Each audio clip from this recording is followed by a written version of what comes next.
Bienvenidas y bienvenidos a este nuevo programa de Vindictas Artes Visuales. En esta ocasión tenemos el honor enorme de que una de nuestras Vindictas esté vía remota con nosotros, Margaret Randall, a quien dedicamos el programa, y estará con nosotros también Daniel Escoto, investigador y escritor, para hablar de poesía, del Corno Emplumado, una revista fundacional de la vanguardia artística en México, y también para hablar del feminismo como una postura creativa y de vida. He tenido el privilegio de vivir y participar en varias sociedades donde la igualdad era el objetivo. Estuve en Cuba de 1969 a 1980. Visité la República Socialista de Vietnam del Norte en el otoño de 1974 y después fue Nicaragua. No era un país socialista, pero ciertamente era uno en donde por 10 años la gente del gobierno intentó hacer la vida mejor para la mayoría. En cada uno de esos lugares experimenté alternativas a un ejercicio del poder abusivo. La gente viviendo y trabajando en contacto con sus necesidades, gente encomendada a satisfacer esas necesidades. Es emocionante a un nivel indescriptible. Como mujer, como feminista, las contradicciones actuales empezaron a despertarme una rabia particular. Creo cada vez más que un error fundamental de las revoluciones del siglo XX fue su inhabilidad o falta de voluntad de desarrollar políticas feministas. En los años 70 dije que el socialismo y el feminismo se necesitaban el uno al otro. Sigo creyéndolo, pero la historia me empujó considerablemente en mi entendimiento de lo complejo y esencial que debería de ser ese encuentro. El poder es un tema feminista. Tal vez el tema central del feminismo. Si, como creo, debemos desarrollar un nuevo lenguaje con el cual nombrar nuevos conceptos, entonces en él también quiero reivindicar mi voz, no solo evidenciando las viejas formas, sino ayudando a inventar las nuevas. Bienvenidos a este nuevo programa de Vindictas Artes Visuales. Hoy tenemos el gusto de tener a una invitada extraordinaria, Margaret Randall, poeta, activista feminista, editora, fotógrafa y muchas cosas más. Una gran conversadora también. Y por otro lado, a un invitado especial, a Daniel Escoto, escritor e investigador, historiador del arte también.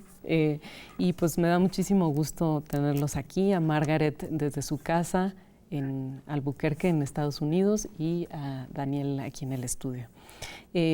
Pues Margaret, precisamente con esta introducción quería comenzar y que nos platiques en gran medida cómo ha sido para ti ir construyendo esta vida en donde están entrelazados estos diferentes aspectos, la edición, la poesía, el pensamiento feminista y evidentemente también tu relación con México, que después nos llevará a hablar de otros temas. Gracias por tenerme. Para mí es un honor estar con ustedes. Sí, mi vida yo creo que se ha desarrollado de una manera bastante natural. Yo no fui una buena alumna en la escuela, no terminé la universidad, nunca encontré lo que yo quería en los libros, en las clases. Entonces, pues me fui por el mundo buscando lo que me interesaba, que era la poesía, el arte, las relaciones humanas, el pensamiento, la justicia. Yo nací en Nueva York, me mudé con mi familia cuando yo tenía 10 años a Nuevo México, donde estoy actualmente nuevamente. Y con unos 20 años, 21 años, volví a Nueva York unos años, tuve un hijo, mi primer hijo, como madre soltera. Y cuando mi hijo tenía 10 meses, nos fuimos para México.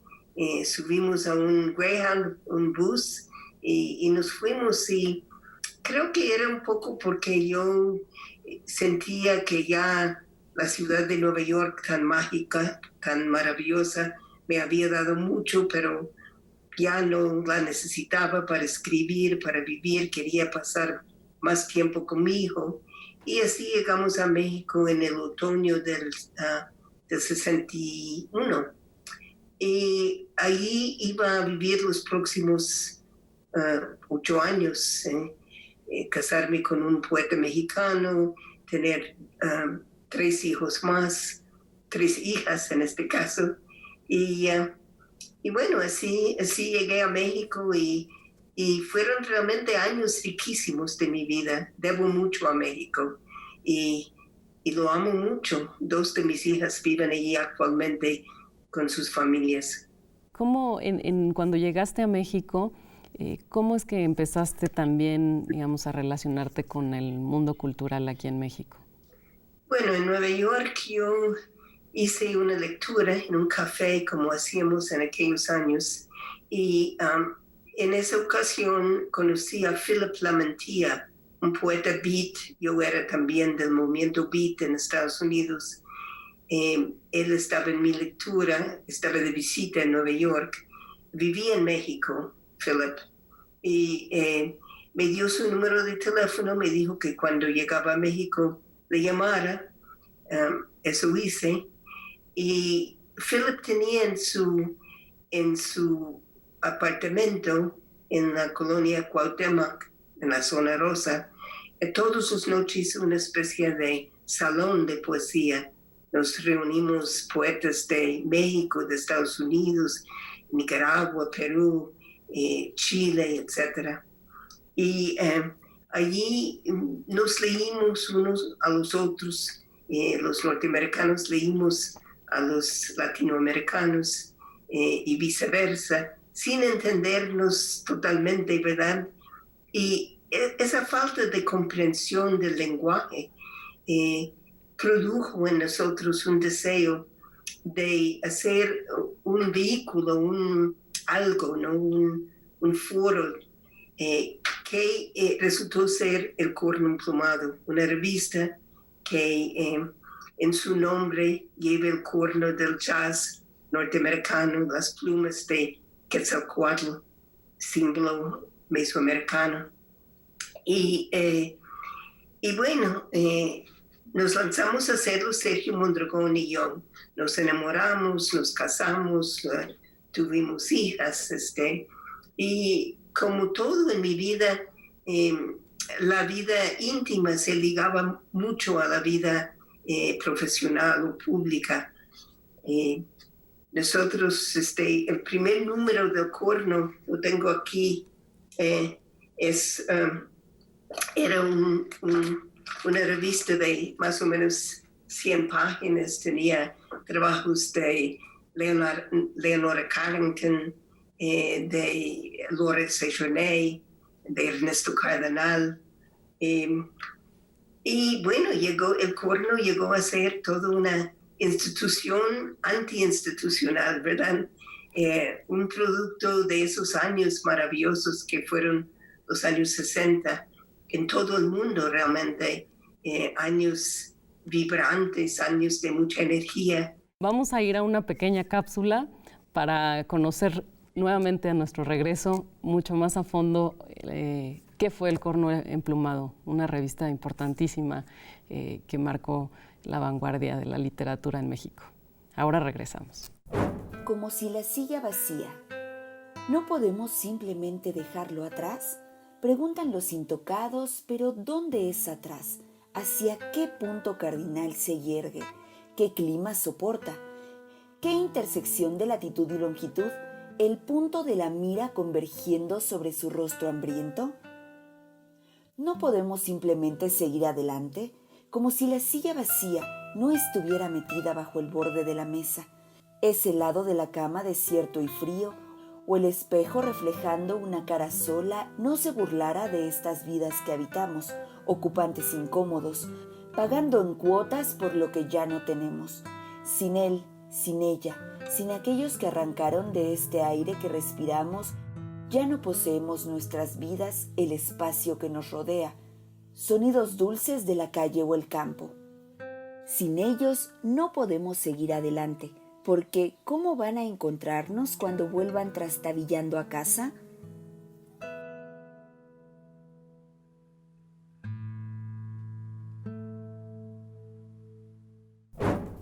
Estamos de vuelta para seguir hablando con Margaret Randall. Estábamos en la cápsula anterior, en el segmento anterior, hablando sobre el corno emplumado y me gustaría también que nuestro invitado de hoy pudiera hacerle algunas preguntas de esta revista que descubrí que recientemente está, digamos, casi completa en Oaxaca, en la biblioteca de Nestrosa, y que ha sido también digitalizada. Creo que les falta un número, pero bueno, Daniel, por favor. Es un objeto absolutamente oculto. Qué padre estar contigo, Amanda, en este programa. Muchas gracias por la invitación. Margaret, qué placer poder conversar contigo. Platícanos un poco más del contexto en el que se desarrolla el corno emplumado y cómo se teje esa red internacional de literatos y artistas a partir de la publicación, por favor. Bueno, sí, Daniel, muchas gracias y gusto en conocerte, aunque sea virtualmente, ¿verdad? El corno nace en un ambiente efervescente en los años 60 en México, un periodo de mucho apoyo a las artes. Nosotros éramos jóvenes, Sergio tenía 26 años, yo 25. Creo que solo los jóvenes podemos ser tan locos de emprender una tarea así. Caminamos por la Ciudad de México buscando poesía, buscando dinero para hacer la revista. Recuerdo que cada número en el principio costó algo así como $1,000 o $1,500 según el número de páginas. En el principio yo no creo que mucha gente creía que nosotros íbamos a hacer realmente una revista, pero cuando salió el primer número, bueno, vieron que sí y empezó a llegar obra de todas partes. En los 8 años publicamos más de 700 poetas y artistas visuales, ensayistas, de más de 35 países. Así es que fue una labor muy hermosa. Y en ese sentido, Margaret, algo que te quería preguntar, un fotógrafo, artista muy cercano, Leandro Katz, que creo que también es amigo tuyo y de Sergio Mondragón, justamente a partir de eso conocí que, por ejemplo, publicaron un ensayo de John Berger sobre la fotografía, digamos, de la muerte del Che, que creo que eso precisamente también nos da cuenta de la importancia de una publicación como El corno emplumado, que de alguna manera estaba representando a la vanguardia artística y la efervescencia y la transformación de las artes en México y en todo el mundo. Es cierto, publicamos ese ensayo maravilloso de John Berger, lo recuerdo bien. Y años después, Leandro, que es un gran amigo y un gran artista, hizo una investigación importantísima incluso logró entrevistarse con el fotógrafo que tomó esa foto tan impactante del Che muerto. Pudo entrevistarle poco antes de que se murió.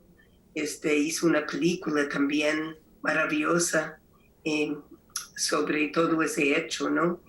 Y creo que fue muy importante, sobre todo porque logró ligar lo que es la imagen, el momento, la pasión, la palabra, en un todo, ¿no? Que resulta ser mucho más que la suma de sus partes, por decirlo de alguna manera.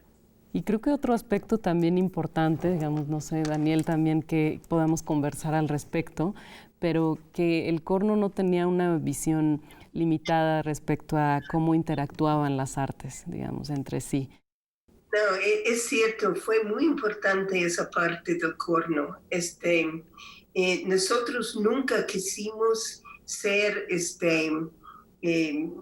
nunca quisimos publicar la obra de un grupito, ¿no? Sino ser muy amplio. Para nosotros el criterio era si nos pareció buena obra o no, ¿no? Solamente. Entonces publicamos modernistas, publicamos hippies, beatniks, poesía beat, poesía surrealista, de todo tipo. También otra cosa que creo que logramos era descubrir muchos poetas. Por ejemplo, Ernesto Cardenal lo publicamos por primera vez en inglés, a Allen Ginsberg por primera vez en español. Buscamos voces nuevas que nos animaba de alguna manera, nos impactaba de alguna manera. Y creo que fue uno de las cosas más importantes del Corno, que no nos confinamos, limitamos a una escuela de poesía o un tipo de voz, ¿verdad? Muchas gracias, Margaret, por esta descripción y este contexto de lo que fue el Corno Emplumado. Vamos a una pausa y volvemos para seguir hablando sobre poesía, feminismo y otros temas.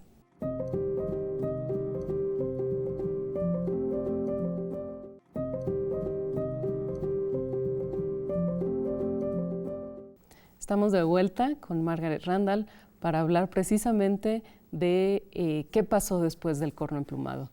Daniel, también si quieres seguir con la conversación. Claro que sí, Amanda. Margaret, cuéntanos qué pasa con el Corno Emplumado en el 68 y después del movimiento y cómo desde tu punto de vista se transformaron las artes y la literatura a partir de este momento convulso de la historia de México. Bueno, Daniel, el año 1968 en México marcó una ruptura, ¿verdad? Culturalmente, políticamente, humanamente. El movimiento, la represión del gobierno mexicano al movimiento de 68 fue tremenda. Allí murió el Corno Emplumado. Bueno, duró unos números más, porque como nosotros publicábamos bilingüe, en inglés también, pues teníamos un apoyo de Estados Unidos. Perdimos todo el apoyo de México por el apoyo oficial, ¿verdad? Por apoyar a los estudiantes. Yo creo que eso fue un momento de ruptura en el mundo entero, ¿no? Porque en muchas partes hubo manifestaciones, movimientos. La juventud queríamos libertad, queríamos justicia, queríamos algo que no teníamos. Y bueno, el Corno fue víctima de eso, pero mi vida siguió. Yo me fui después a Cuba, después a Nicaragua y finalmente regresé a Estados Unidos a mediados de los años 80. Justo ahí se conecta con tu trabajo fotográfico, Margaret, tu trabajo documental en la Revolución nicaragüense. Cómo no, yo aprendí la fotografía en Cuba de un gran fotógrafo cubano. Me hice aprendiz a él, se llamaba Grandal. Y bueno, sí, en Nicaragua hice un trabajo fuerte de fotografía durante los primeros años de la Revolución Sandinista, los años que yo llamo los verdaderos, ¿verdad? Ya no hago fotografía, desgraciadamente, con la edad que tengo, pues tengo un pequeño temblor en la mano, no puedo hacer más esa arte que me encantó, pero bueno, sigo escribiendo y haciendo otras cosas. Me gustaría, digamos, también plantear que en tu trabajo fotográfico, en la Revolución Sandinista precisamente, aparecen las mujeres combatientes, las mujeres que habitaban en Nicaragua y que eran parte de ese movimiento social que triunfó y que desde entonces, bueno, claramente se veía como tu pensamiento feminista estaba, incluso desde el momento del Corno, estaba presente en todos los aspectos de tu vida. Es cierto, yo descubrí el feminismo estando todavía en México en el año 69, cuando escribí un pequeño libro que se llamaba Las Mujeres, que creo que todavía se imprime y se vende allí del siglo XXI. El feminismo empezó a ser tremendamente importante en mi vida personal como en mi vida pública, ¿verdad?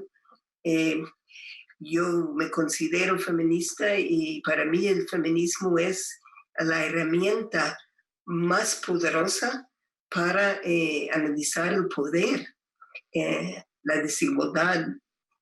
Para mí el feminismo no es una cuestión solamente de mujeres y hombres, ¿verdad? Pero desde entonces escribí varios libros de historia oral con mujeres. Y es cierto, mi fotografía en Nicaragua abraza muchas mujeres. Muchas gracias, Margaret. Y bueno, vamos a una cápsula y al regreso seguiremos hablando sobre poesía, feminismo y otros temas.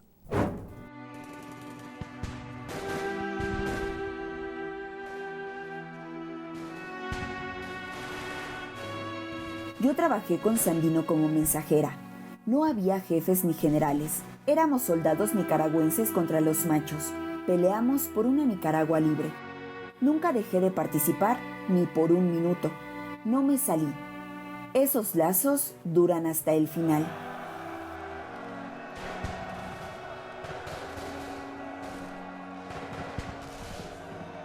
Yo sigo adelante. Hago a un lado los años y sigo luchando por mi amada Nicaragua. Me llegaron las noticias en la noche. Quería bailar. Julio 19. Las campañas tocaban de alegría cuando los chicos ganaron la guerra. Parecía un sueño vuelto realidad. Pero ya no. Aún queda mucho por hacer.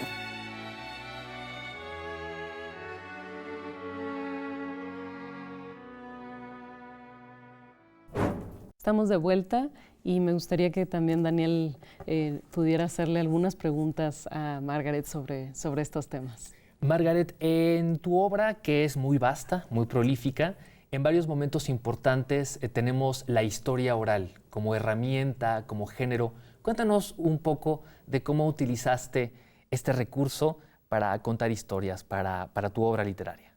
Yo empiezo a hacer historia oral cuando llego a Cuba en el año 69, ¿verdad?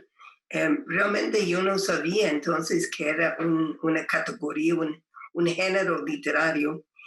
Simplemente tenía mucho interés en saber cómo una revolución socialista afectaba las vidas de las mujeres, si resolvían sus problemas o no. Y entonces me propuse preguntarles, ¿verdad? Así hice mi primer libro de historia oral que se llama La mujer cubana ahora, que fue publicada en español en el 72. Siguieron otros libros, una docena más o menos, sobre la mujer nicaragüense, la mujer vietnamita, peruana.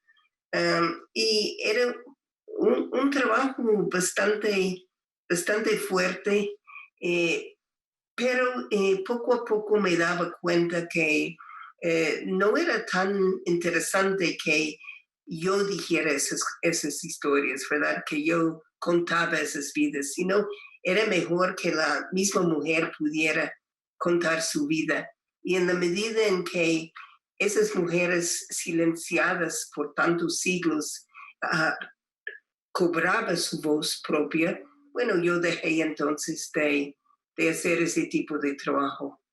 Retomando un poco tu experiencia, Margaret, del corno emplumado, que como gran gesta cultural tenía una idea muy utópica de lo que significa la poesía, lo que la poesía puede ser al mundo, que puede cambiar al mundo.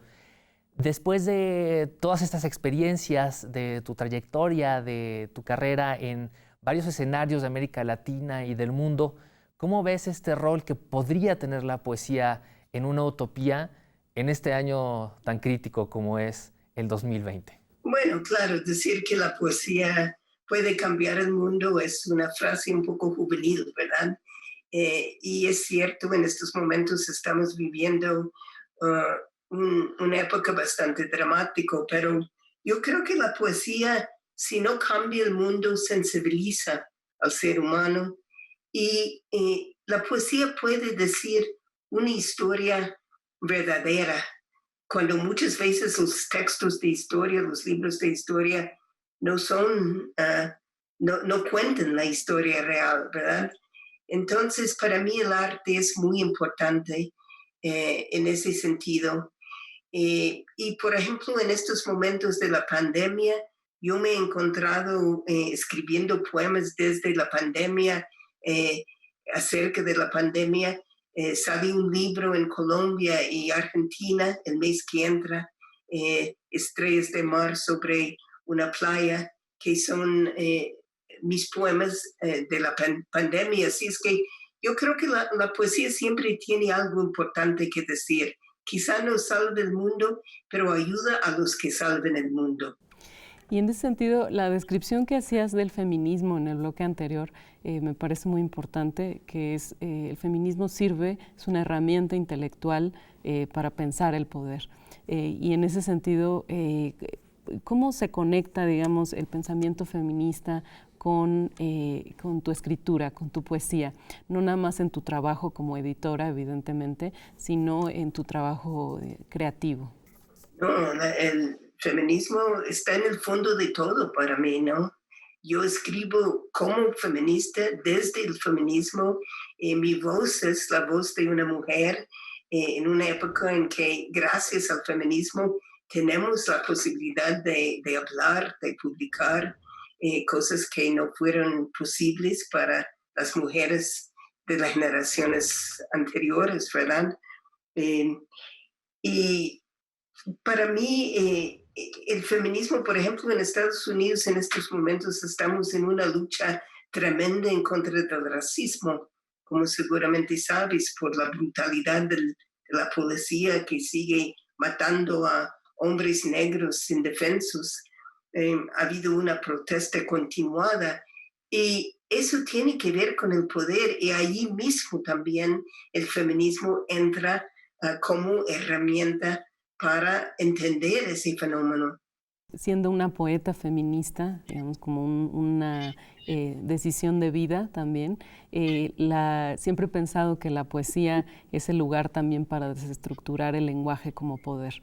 Y en ese sentido quería invitarte, Margaret, que nos leyeras un poema que escogiste para compartir con nosotros y con el público. Cómo no, muchas gracias. Este poema se llama Made Rich by Art and Revolution.